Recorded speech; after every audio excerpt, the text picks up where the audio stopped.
यानी इतने सालों बाद जाकर अल्लाह ने इन्हें एक बेटा अता किया। लेकिन फिर अल्लाह ने इसी बेटे के जरिए इन्हें आजमाने का इरादा किया। अल्लाह ने हजरत इब्राहीम अलैहिस्सलाम को हुक्म दिया कि वो अपनी बीवी हाजरा और अपने बेटे इस्माइल को एक वीरान वादी में छोड़ आए। हजरत इब्राहीम अलैहिस्सलाम अपनी बीवी हाजरा और अपने बेटे इस्माइल को साथ लेकर हजारों किलोमीटर का सफर करते हुए एक रेगिस्तान पहुंचे जिसे हजाज कहा जाता है। वहाँ दूर दूर तक कोई न था, न पानी और न ही खुराक का कोई जरिया था। हजरत इब्राहीम अलैहिस्सलाम ने वहीं अपनी बीवी और बच्चे को छोड़ दिया। हजरत हाजरा अलैहिस्सलाम ने कहा, क्या अल्लाह ने आपको ऐसा करने का हुक्म दिया है? हजरत इब्राहीम अलैहिस्सलाम ने कहा, हाँ। इसके बाद हजरत हाजरा अलैहिस्सलाम खामोश हो गई और सवाल करना छोड़ दिया। हजरत इब्राहीम अलैहिस्सलाम वहाँ से वापस जाने लगे और अल्लाह से दुआ की, ऐ अल्लाह, मैं उन्हें तेरी खातिर एक बंजर वादी में छोड़ आया हूँ। हजरत हाजरा और हजरत इस्माइल अलैहिस्सलाम को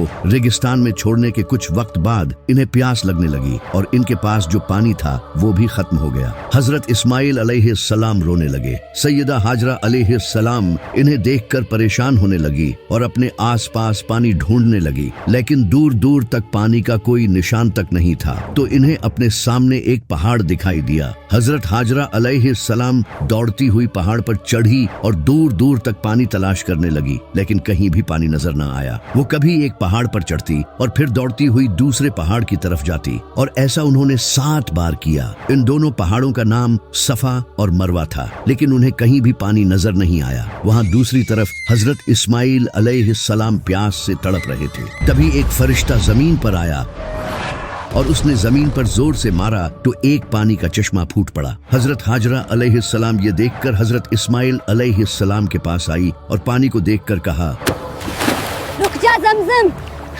और इसी तरह इसका नाम जमजम रखा गया। हजरत हाजरा अलैहिस्सलाम अपने बच्चे को पानी पिलाने लगी और तभी परिंदे इनके आसपास जमा हो गए।